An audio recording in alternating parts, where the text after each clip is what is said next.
이게 공무원들이 50대가 되면 정말 다른 기업이라든가 이런 거 역전이 되기 시작해요. 역전이 되기 시작해요. 그래서, 보통 이제 기업 다니는 사람들이 30, 40대 많이 벌어요. 그때 공무원하고 비교도 안 되죠. 그런데 딱 50대가 되면 이게 완전히 역전돼요. 그래서 자, 공무원들은 여기서부터 갈수록 이렇게 더 많아져요. 급도 올라가고 훨씬 더 올라가고. 이제 극단적인 경우는 딱 하나 이야기해요. 제 친구들 중에 고등학교에 나와서 그때 당시 공무원 합격한 친구가 지금 4급이에요. 4급.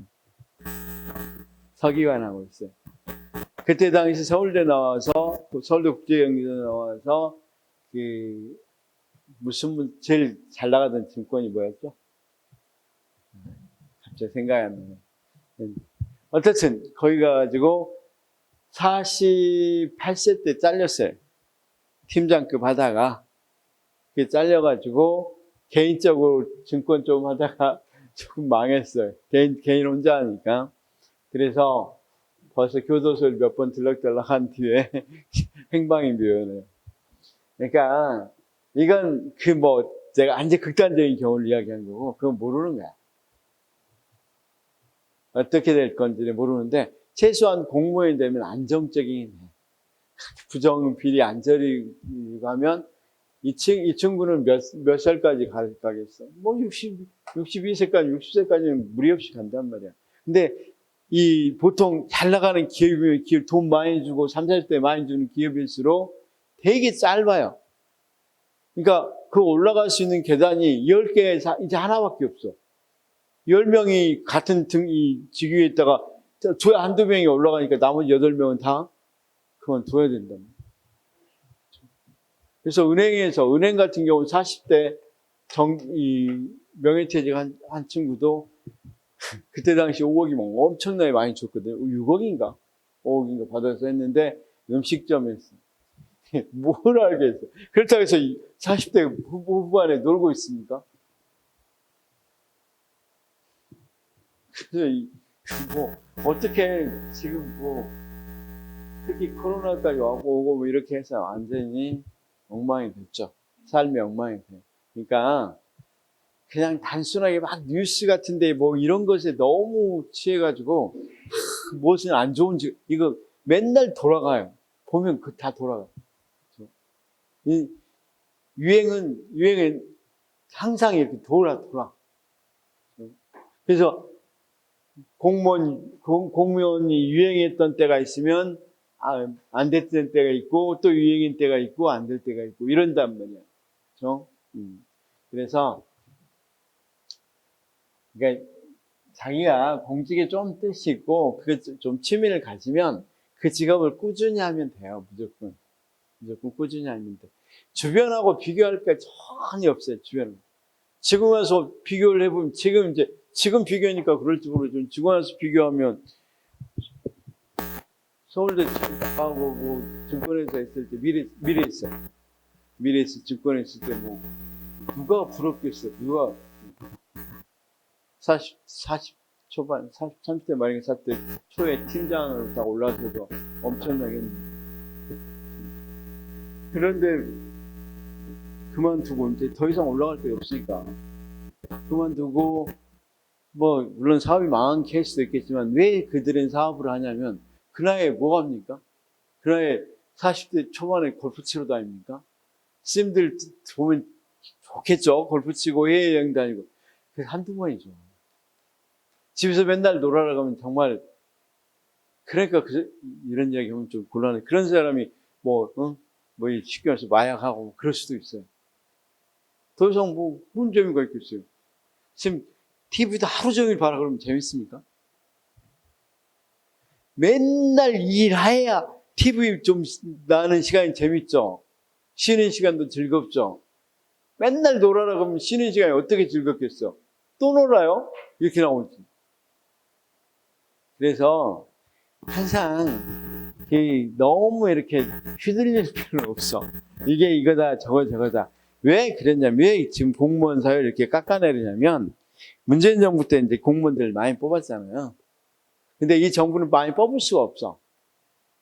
근데 이 정부의 특징은 여론을 어느 정도 모을 수 있어. 여론이 상당히 보수적이잖아, 솔직히. 여론 통제가 가능해, 어느 정도. 통제한다는 게 아니라 이쪽으로 이끌 가능성이 있어. 그래, 공무원 안 좋다 그래야 덜 몰리고 더 뭐하겠어. 비난 덜 받겠죠. 당연할 거 아니야. 솔직히 물론 어느 부분에서는 중복지에서 공무원들이 노는 부분도 있지만 부족한 부분도 굉장히 많아요. 복지 분야 같은 경우는 굉장히 지금도 한 공무원이 50세대를 맡고 있으면 그게 어떻게 관리해요? 어떻게 관리해, 그걸. 하루에 그 집을 들려볼 수 있는 집이 몇 군데나 되겠어요. 최소한, 이틀에 한 번은 가봐야 될 거 아니에요. 이틀에 한 번은. 근데 그런 것들도 굉장히 많은데, 단지 그냥 수적으로만, 그리고 우리가 경찰이나 이런 것들이 상당히, 우리가 교사가 제일 많거든요. 공무원 중에서. 근데 OECD 비교해보면, 교사당 여전히, 학생당 교사 수는 OECD 평균 밑돌고 있어요. 물론 우리나라 뭐가 낮아진다, 출산율 그런 것도 감안하겠지만 출산율 높일 노력을 해야지. 그때 출산율 낮아질 거니까 기다렸다가 OECD 평균으로 돌아가게 이런 건 웃기는 거잖아. 노력을 좀 해야 되죠. 그래서 쌤들이 너무 그런 것에 휘둘릴 필요는 없고, 그 다음 시험은 제가 생각하는 시험은 제일 영리한 사람들은 빨리 합격한 사람들. 그리고 그런 거 있잖아. 희한하게 공부하는 저 친구 잘 찍고 점수 잘 맞는다. 그게 되게 영리한 거예요. 되게 효용성이 높고. 그래서 우리 시험 볼 때 제일 피해야 되니까 박사 공부예요. 박사 공부. 박사 공부하는 사람은 오래 가요. 정말 오래 가. 안 돼. 그렇죠? 그 다음 되게 염려증 있는 사람들. 이거 나오면 어쩔까? 나오면 틀리면 되죠. 그냥 집중과 선택과 집중을 잘해야 돼. 이거 나오고 안 나오고 정확히 해서 10년에 한 번씩 나온 거 이거 나올 줄 몰라고 암기하고 있으면 괜히 그건 바보지죠. 딴 거 잘 나온 부분 하는 게 낫죠. 그래서 가면 갈수록 이렇게 공부를 이렇게 줄여가야 되는데 어떤 사람들은 공부하는 내용을 늘려가고 있어.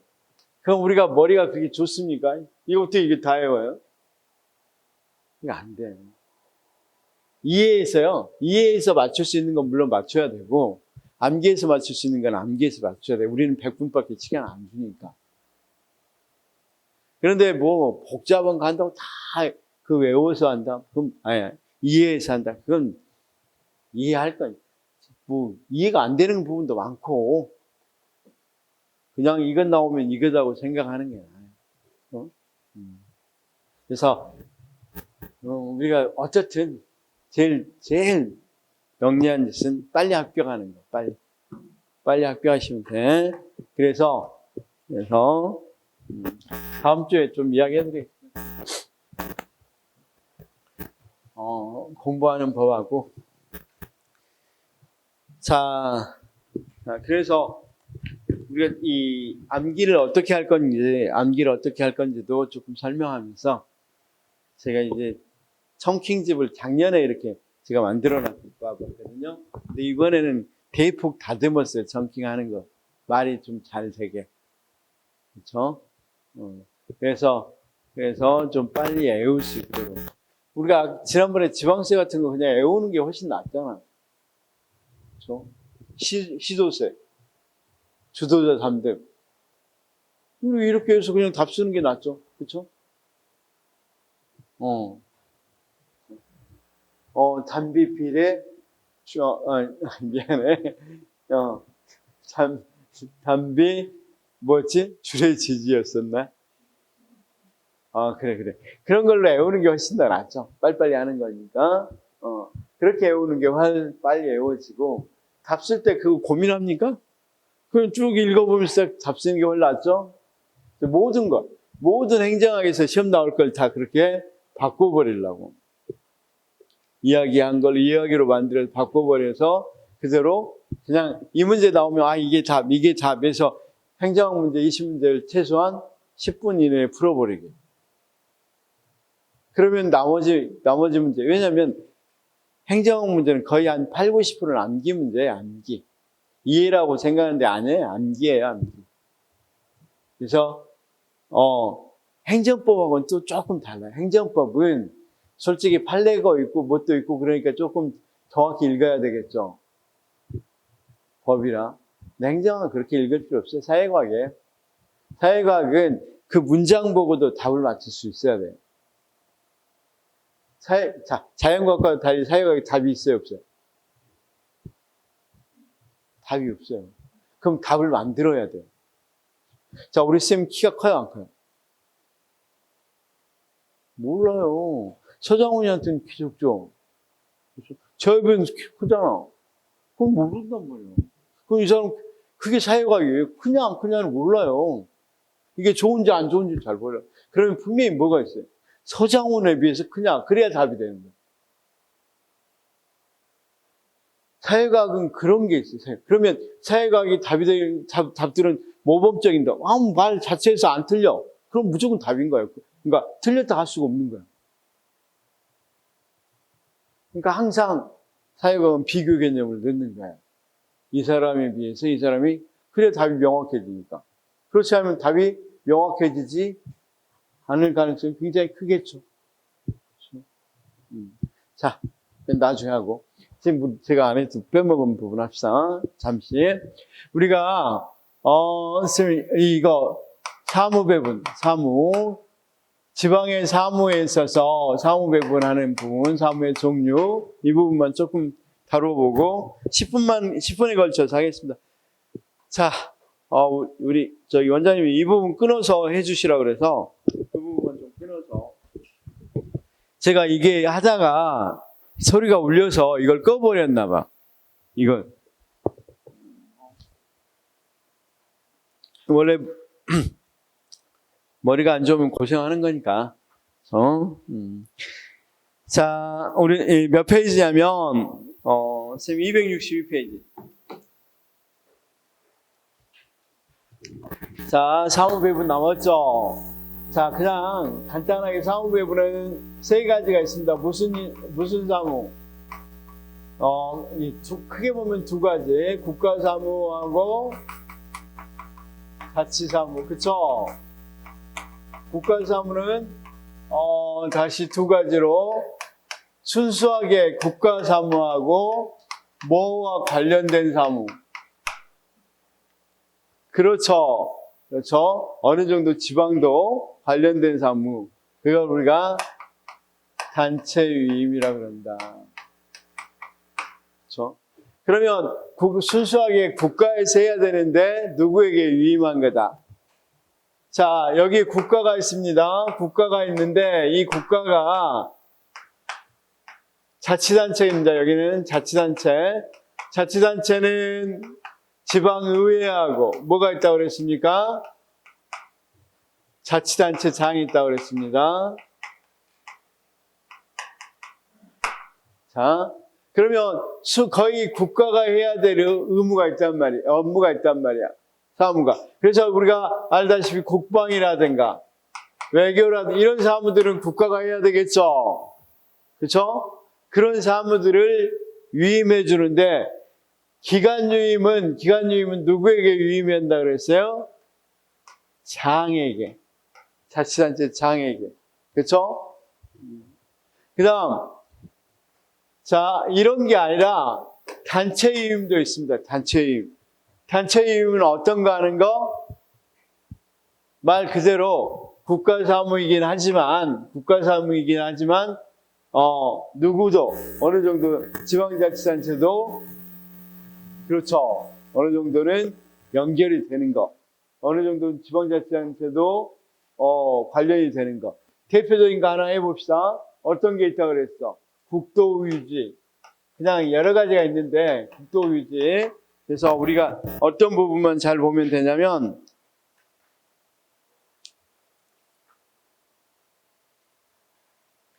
이거 269페이지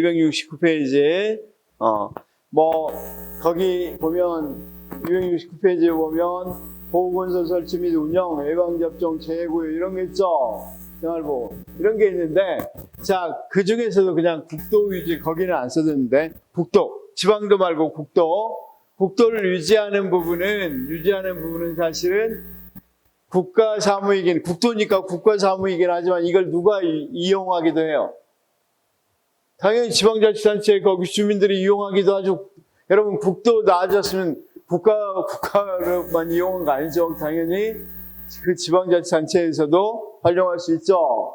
그럴 때 우리가 그런 것들을 뭐라 그런다? 단체 유임인데 유임 방식이 달라요. 그럴 때는 국가가 어디에 유임해요? 자치단체에 유임해요.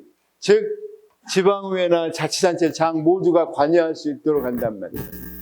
자, 그럼 예를 한번 들어보겠습니다. 자, 어머니가 자, 나하고 형하고 있다. 또는 동생하고 있다 합시다. 형은 남성만 나타내는 거니까. 그러니까 동생하면 남동생, 여동생 다 들어가니까. 나하고 동생하고 있는데 어머니가 나에게만 일시켰어. 이걸 해라고. 그렇죠? 신발사라든지 뭐해라든지 이렇게 시켰다면 그건 무슨 사무야? 기간유임 사무야.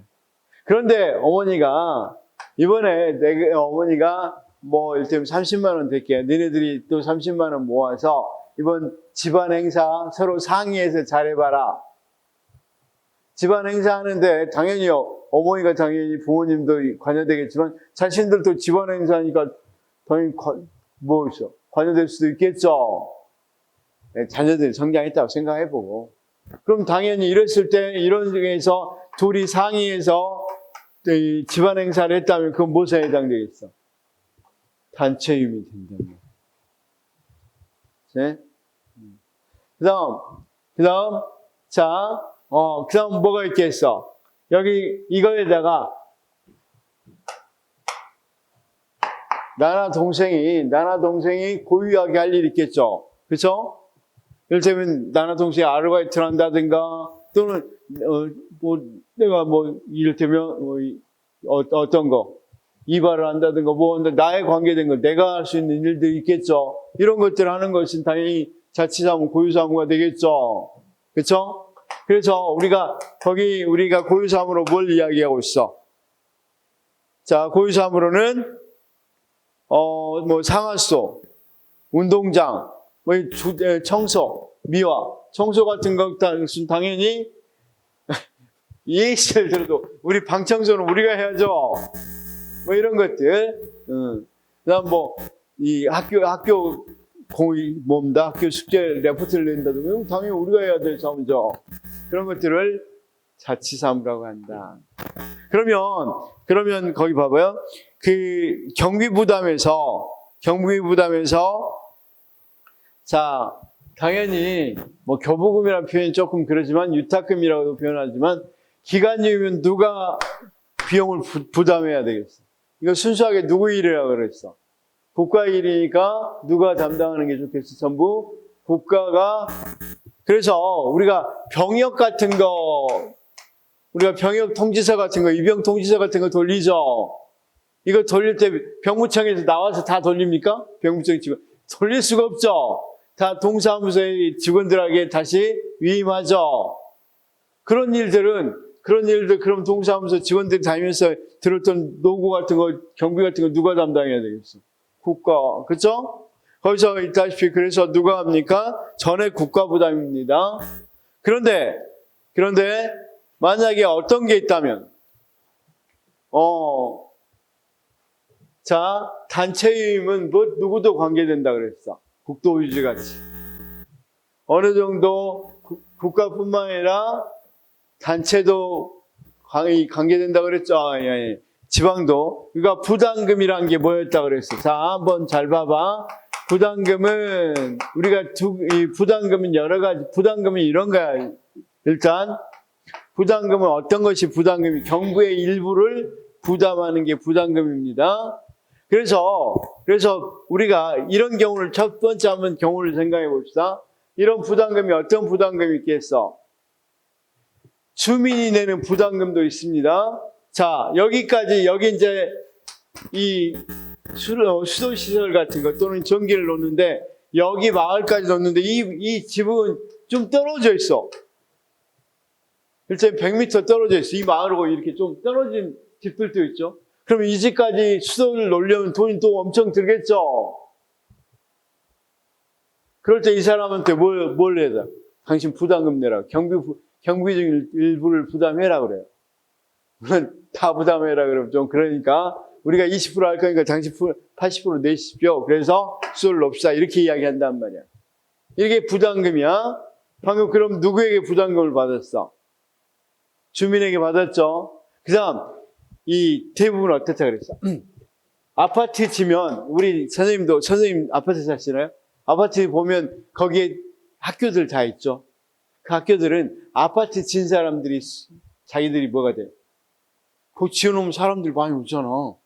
많이 오면 어떻게 돼? 학교 필요하잖아.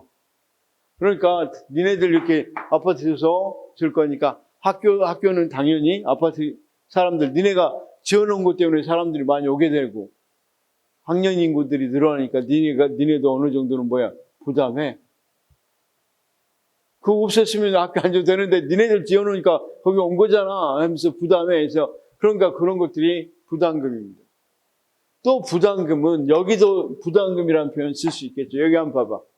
국도를 유지하는 것은 그래 내가 국도 소유 내 거니까 내 문제이기도 해. 근데 당신도 이용하잖아. 왜 당신도 못 내나? 그만큼의 부담금 내나? 이렇게 이야기할 수 경비 부담해. 이렇게 할 수 있겠죠. 그때 부담금이. 그러면 이때 부담금은 세외의 수입이죠. 원래 세금 붙인 거 아니잖아. 네가 많이 이용할 수 있으니까 내한테 돈 내. 이런 거니까 세외 수입이죠. 이때 부담금은 쉽게 해서 상급기관이 하급기관에 준 거죠. 국가가 준 거죠. 그렇죠?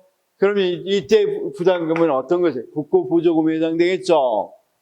국고보조금 뭐라 그랬어? 딱 용도를 정해놓고 주는 것이 되는 거니까. 그렇죠? 그래서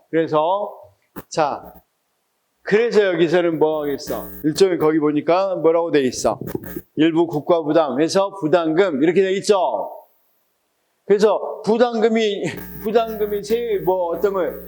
자주재원이에요? 아니면 의존제 이런 문제는 안 나와. 세외 수입으로 들어갈 때는 자주재원이죠. 근데 여기가 지금 국고보조금이면 의존재원이죠. 국가에 의존했잖아. 그래서 그런 문제는 안 나옵니다. 어쨌든 여기 단체 이임은 어느 정도 국가 반이 아니라 국가도 부담, 지방자치단체도 부담 이렇게 해야 되겠죠. 그다음 여기 자치사무는 누가 부담해야 되겠어? 자신의 일인데 자신이 부담해야지. 그렇죠? 거기 그래서 자치단체 부담이고 그냥 합의의 보조금 형태로 조금 보조를 해주는 정도죠. 그렇죠? 그래서 그 내용은 알 필요 없는데 그런 식으로 안 나오고 일단은 어떤 사무든지 어떻다. 그러면 이거 이제 여기까지 받고 이거 하나만 더 봅시다. 그럼 관여 문제. 기간유임은 누구에게만 맡겼어? 자치단체장에게만 맡겼으니까 지방의회가 관여할 수 있어 없어? 즉 조례를 제정할 수 있겠어요 없겠어요? 기간유임에 대해서.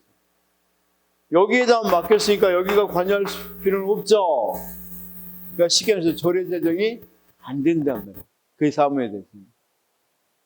그런데 단체임은 어느 정도 둘이 상의해서 해라 그랬으니까 조례로 이야기할 수 있겠죠. 그렇죠? 당연히 고유 사무는 우리가 조례로 가능하죠. 그래서 자 그런 식으로 그러니까 지방의회 관여가 고유 사무나 단체임 사무는 가능하지만 기간유임 사무는 가능하지 않다. 이거 제가 알겠죠? 그렇죠? 이게 이제 이 문제에 나오는 전부예요. 문제에 나오는 전부. 그렇죠? 그래서 기관임은 그래서 누구에게 유임한다는 표현을 쓴다? 자치단체 장에게 유임해서 처리한다는 말을 쓰고, 단체임은 지방자치단체에 유임한다. 그래서 단체자치야. 여기 지방자치장이라는 기관에 유임한다 그래서 기관임이라고. 그렇죠? 우리 이 행정법 배우니까 행정기관이 뭔지 알죠? 행정기관이 이를테면 이 광역시장 행정기관입니까? 광역시가 행정기관입니까? 네, 다시. 선생님 행정법에서 행정기관 할 때, 자, 인천시장이 행정기관입니까? 인천시가 행정기관입니까? 인천광역시가. 시장이잖아. 단체장이 권한 있는 사람이 기관이라고 그러잖아. 그러니까, 그럼 방금 누구에게 유임했다 그랬어? 기관에게 유임했다 그랬으니까 기관 유임이라고 그러고. 여기는 단체에 유임했으니까 단체 유임이라고 그러고. 그쵸? 자, 뭐 이런 내용이니까 어려운 부분은 없죠? 그래서, 자, 그 예시는 잘 봐도 예시는 잘 보면, 주민등록, 상하수도수, 이런 것들은 다 고유사무고, 보고서 설치 운영, 예방접종, 재구조, 생활보호, 그 다음, 아까 국도 유지, 지방도가 아니라 국도입니다. 국도를, 유지, 보수하는 거, 이런 것들은 단체 유임이다. 이러면 되겠죠? 자, 그런 내용이니까 여기까지 보강해서 적어놓도록 하겠습니다. 자, 사무배분이었습니다. 그래서 사무배분 문제는 어디 부분만 정확히 잘 알면 되냐면, 아까 그 페이지, 269페이지만 잘 보시면 됩니다. 자, 이제 좀 끊고, 끊는 게 중요합니다. 끊고. 오늘 아까 지방직 문제 한번 볼까요?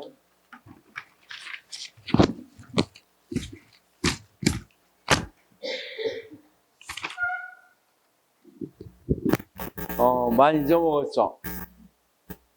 1번 계급제. 그쵸? 계급제는 어디서 나온 문제입니까? 인사행정에서 공직 구조가 있었고, 공직 구조에는 계급제하고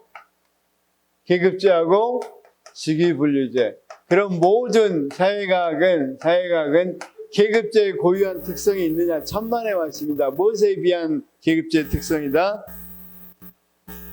직위분류제라는 기준을 가지고 계급제의 특성이 나온다. 그쵸? 거듭 말하지만 가정교육이 계획적입니까? 비계획적입니까? 그렇죠. 비계획이죠. 그랬더니 봐. 자, 쌤, 비계획이라 그러니까 A라는 가정주부가 뭐라고 하냐면 나는 우리 아이가 오면 뭐 12시에 끝내면 2시까지 뭐 하고 2시부터 뭐 하면 밥 먹이고 3시부터 태권도 학원, 4시부터 음악 학원 이렇게 보내면 굉장히 계획적이다. 이렇게 이야기해봐야 비계획적이라고 특징을 하는 이유는 뭐야? 그 속에는 뭐가 숨어있어? 학교 교육에 비해서. 교육하면 학교 교육을 말하잖아. 그러니까 학교 교육이란 말이 가로에 숨어 있는 거죠. 학교 교육에 비해서 비계획적이다 이 말이죠. 그렇지만 그 비교 기준이 너무 명확하니까 생략해버린 거죠. 그럼 여기도 계급제 그러면 뭐가 생략되어 있어? 직위분류제에 대해서 계급제의 특징으로 옳지 않는 것을, 그렇죠? 그러면 계급제의 특징으로 옳지 않는 것은, 자, 당연히 답을 보겠어. 1번이 직무의 속성 직위분류제네. 그럼 당연히 1번이 답이죠. 쉽게 해서 자, 계급제하고 뭐하고 비교 안 해.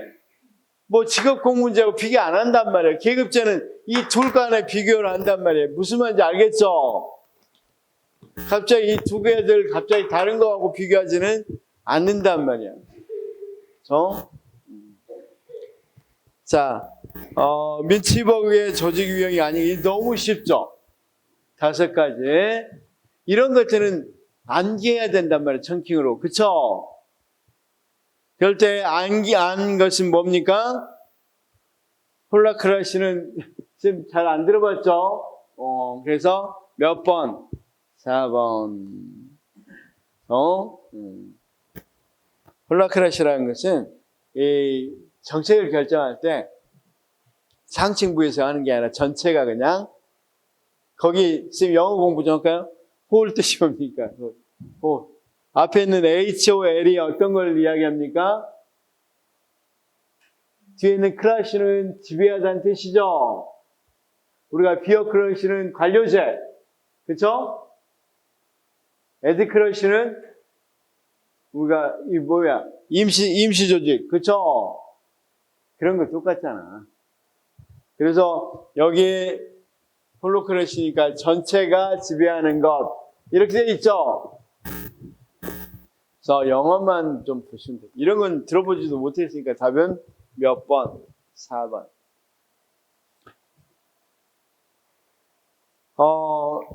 3번도 어렵지 않죠? 빨리 한번 보시면.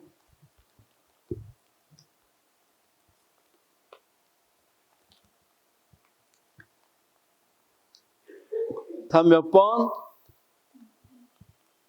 우리가 미사일 6.2 때 나온 모형이 뭐라 그랬어?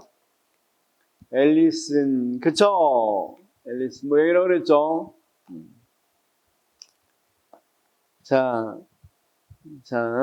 그러니까 사실은 이 모형은 어디서 나온가? 혼합결정 모형은. 자, 그러면 이런 문제를 할 때 혼합결정 문제, 혼합결정이 아니라 정책결정 문제. 그러면 정책론에서 다시 정책론은 정책 의제 설정, 그쵸? 정책 결정, 그 다음 정책 집행, 정책 평가, 근데 여기는 정책 결정 모형이 있었죠. 그쵸? 정책 결정에서는 정책에 대한 분석이 있었고, 이 정책 분석에는 BC 분석이니 무슨 분석 문제가 다루어지고, 정책 결정 문제가 있었는데, 정책 결정 문제에서는 개인적 정책 결정과 집단적 정책 결정이 있었고, 그쵸? 개인적 정책 결정에서는 합리 모형, 점증 모형 뭐 쭉 있었고, 집단적 정책 결정에서는 쓰레기통 모형, 그 다음 물론 이제 이건 전체적인 모형이긴 하지만 앨리스 모형, 이런 모형들이 있었죠. 자, 4번은 딱 봐도 제일 오래된 게 뭐야? 아주 처음 이제 행정학이라는 게 나올 때 정치행정 이원론에서 나왔겠죠. 정치하고. 그러면서 행정은 정치에 가까운 게 아니라 무엇에 가깝다? 경영에 더 가까운 일이다. 그쵸? 사기업을 경영한 것이, 사기업을 운영한 게 경영이라면 공공부문을 운영하는 게 행정이다 해서 나왔겠죠? 그러면 그럴 때 나왔던 게 과학적 관리론. 그 다음, 이런 것들은 과학적 관리론이나 그 다음 인간관계론이 나오는데, 과학적 관계론이나 인간관계론에서 이야기된 것들은 다 증명되지 않은 말이다 생각하고 모든 걸 다 증명하려고 한 사람이 있었어. 그쵸? 그럴 때 그 사람은 행정의 행태론의 사이먼. 그쵸? 사이먼의 이런 너무 과학적인 것에 집중하다 보니까 실천성이 없어. 현실 문제 해결성이 없어. 그래서 이런 베트남 전쟁이 일어나고 많은 문제들이 있어서 안 된다. 적실성을 가져야 된다. 그래서 나온 게 왈도의 신행정론. 그쵸? 그러다가 정부 실패가 나타나죠. 80년대 정부 실패가 나타나고 70년대 후반 두 차례 오일 쇼크로. 그래서 정부가 기업가적 정부를 만들자라고 해서 들어온 게 공공관리론이죠.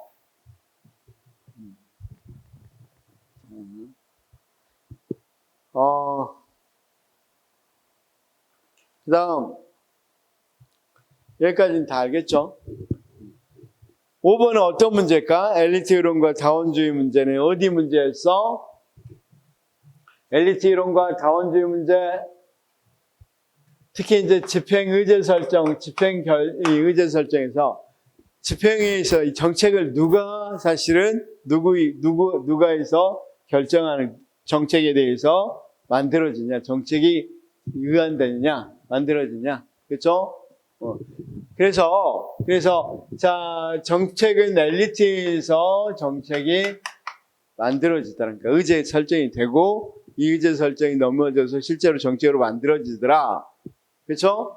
아니다. 이익 집단에 의해서 세워진다. 이 정책이 의제 설정되고 결정된다. 이런 것들이 있다고 그랬죠. 그랬을 때, 자, 엘리트 이론과 자원주의 이론 이렇게 나왔어. 쌤, 그쵸? 그럴 때 옳지 않는 거 몇 번?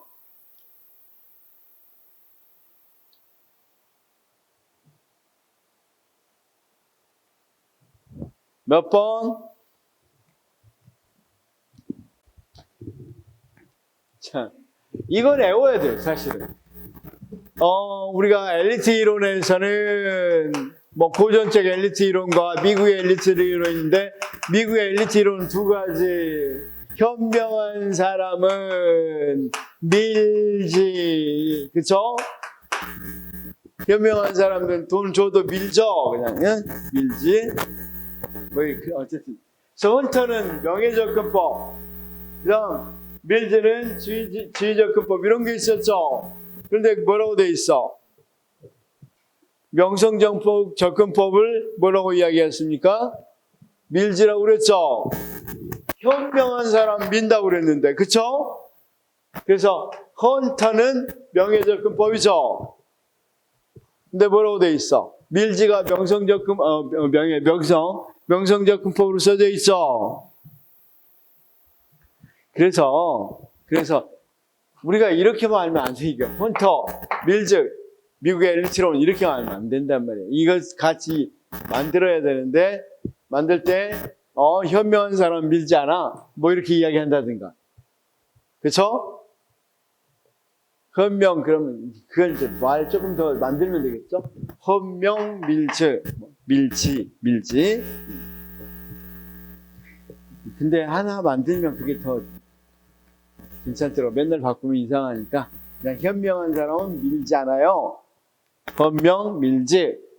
미국의 유명한 말이다. 그렇죠? 뭐 이렇게 알아두시면 되겠죠? 자, 나머지는 조금 해보시기로 하고 어쨌든 다음 주는 이렇게 하겠습니다. 전체적으로 아까 이야기했다시피 문제 찍는 법하고 그렇죠? 채용 종료한다는 의미에서 아주 시험이 잘 나온 부분, 그렇지 않으면 최근 문제들 좀 가져다가 핵심적인 사항들로 한번 해보도록 하겠습니다. 문제 풀이하도록 하겠습니다.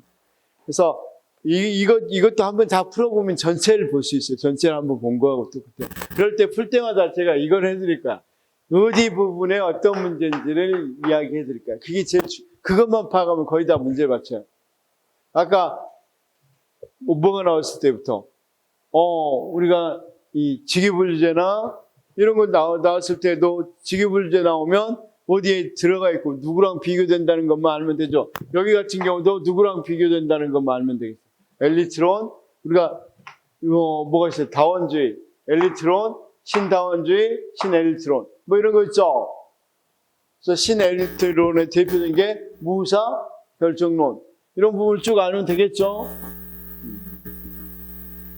근데 어떤 주장이든 완전 진공 상태에서 주장은 없어. 저 사람이 뭐라 그러니까 내가 반박하는 거 이렇게 주장하는 거죠. 그러니까 전체를 할 때 훨씬 더 명확히 그 사람 말을 이해할 수 있겠죠.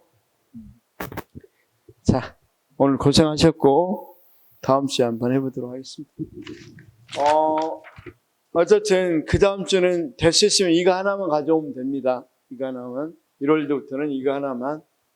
1월부터는 이거 하나 하고 연습장 하나 하고 가져오시면 이 부분이 조금 청킹을 이렇게 바꾼 부분, 이건 솔직히 1개월, 2개월 만에 그 청킹 부분 앞부분을 만들었거든요. 이게 조금 안 맞고 조금 그렇죠. 안 맞는 것보다는 조금 어질간 부분이 많아서 이건 좀 템포 바꿨으니까 연습장은 좀 갖고 다니시기 바랍니다. 그래서 조금 이 앞부분을 조금 바꿀 겁니다. 그래서 연습장보다는 자하고 두 줄 긋고 잡을 수 있도록 이 뭡니까? 청킹 말을 좀 만들려고 그러니까 그런 부분을 고쳤을 수 있으면 좋겠습니다. 자, 어쨌든 오늘 수고하셨습니다. 그리고 거듭 제가 말씀드렸습니다. 저는 분명히 산다고 했고 선생님들은 거부했습니다.